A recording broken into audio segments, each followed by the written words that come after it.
Doença de Crohn, uma doença crônica, inflamatória muito séria que acomete o trato gastrointestinal. Fique ligado nesse vídeo.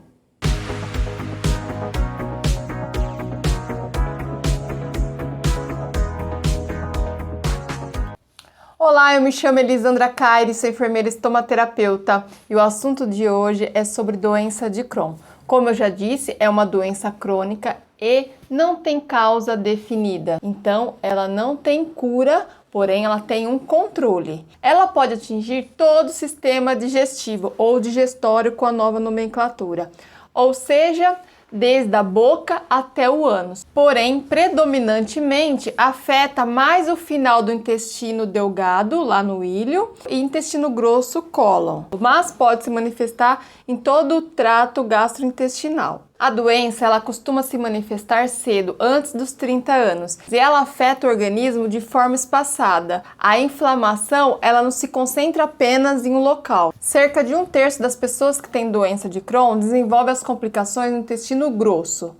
O outro terço no intestino delgado, que é a primeira parte, e o restante acaba desenvolvendo as complicações nas duas partes do intestino. A doença de Crohn tem um forte componente hereditário.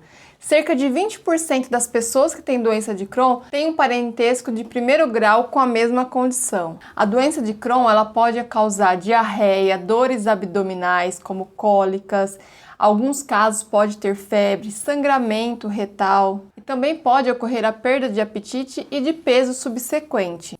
Os sintomas eles podem variar de leve a grave. Em geral, a pessoa com doença de Crohn pode ter uma vida ativa e produtiva. Os medicamentos disponíveis hoje em dia, eles reduzem o que? A inflamação do intestino, só que ele não traz a cura. Então a pessoa consegue controlar fazendo uso da medicação e ter uma vida sem grandes complicações. E quais os riscos da doença de Crohn? A obstrução intestinal é uma das causas mais comuns.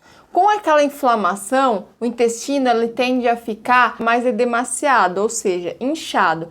Como resultado, a parede intestinal ela fica mais espessa, estreita, dificultando a passagem das fezes. Isso pode sim levar a uma obstrução, chamada também como estenose. O diagnóstico geralmente começa com um diagnóstico clínico. Através dos sintomas, o médico começa a suspeitar.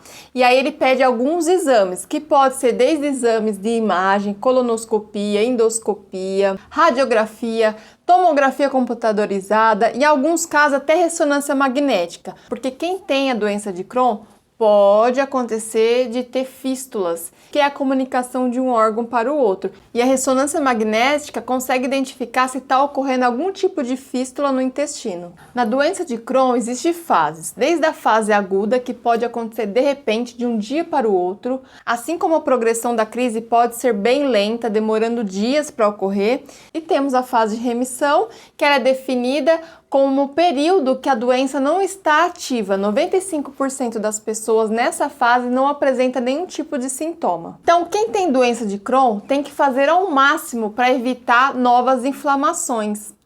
Então, quanto menos inflamações, menos complicações. Então, é indicado que a pessoa faça muito repouso, beba bastante líquido durante o dia, faça uma alimentação mais leve, saudável, de fácil digestão.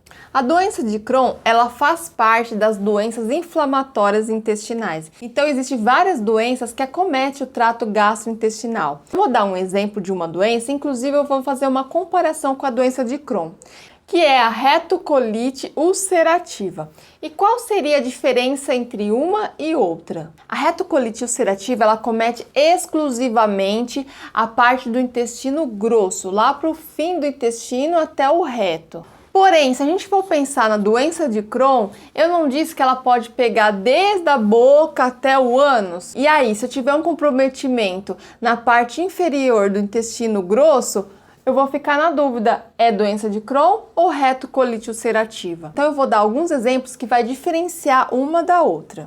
Então, primeiro são as áreas. Retocolite ulcerativa, final do intestino grosso e reto. A doença de Crohn pode acometer todo o trato digestório digestivo. A profundidade da lesão, as camadas do intestino. A doença de Crohn acomete toda a camada do intestino, pegando a inflamação mais profunda. Já a retocolite ulcerativa, ela acomete a camada mais superficial da parede intestinal. E quando eu falo na presença de fístulas na doença de Crohn, é muito comum. Já na retocolite ulcerativa, é bem raro. E a idade que pode aparecer? A doença de Crohn na juventude, até antes dos 30 anos. Já na retocolite ulcerativa, geralmente acima de 30 anos e tem casos aí de 50, 60 anos. E sobre diarreia recorrente, na doença de Crohn é pouco frequente, pode acontecer diarreia. Já na retocolite ulcerativa é muito frequente a diarreia. Sangue nas fezes é pouco frequente na doença de Crohn, já na retocolite ulcerativa já é muito frequente. Agora, quanto à dor, qual que é a intensidade da dor? Quem tem doença de Crohn tem queixas e dor abdominal na parte inferior do lado direito e muitas vezes essas dores vêm na tentativa de evacuar.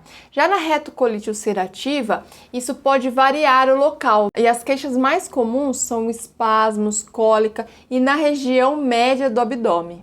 Quanto à presença de náusea e vômito, na doença de Crohn pode ocorrer em quem está tendo algum estreitamento do intestino. Já na retocolite ulcerativa, é bem frequente apresentar náusea e vômito. E a forma de inflamação na doença de Crohn é mais espaçada. Pode acontecer em algum local, em outro, a inflamação, então tem um espaçamento de inflamações. Já na retocolite ulcerativa, ela é mais contínua. Onde ela começa, ela vai até terminar. Pessoal, espero que tenha ficado claro esse vídeo. Eu sei que é bem complicado, elas se confundem bem, as doenças inflamatórias. Se você ficar com alguma dúvida, deixa aqui nos comentários que eu terei maior prazer em responder. Se você ainda não se inscreveu no canal, se inscreva, acione o sininho. Se você quer ter o contato comigo pelo WhatsApp, entra lá no meu Instagram. Eu vou deixar o link aqui, que lá tem o meu contato do WhatsApp e a gente pode também ter uma conversa a respeito disso. Então, eu espero que eu tenha ajudado e você que está com suspeita ou mesmo com diagnóstico, não fique preocupado, faça o tratamento, siga as orientações do seu médico. Como eu disse, ela não tem cura, mas ela tem controle, ela tem o tratamento que vai te dar uma vida ativa sem complicações. Então, gente, eu vou ficando por aqui. Um beijo e até o próximo vídeo.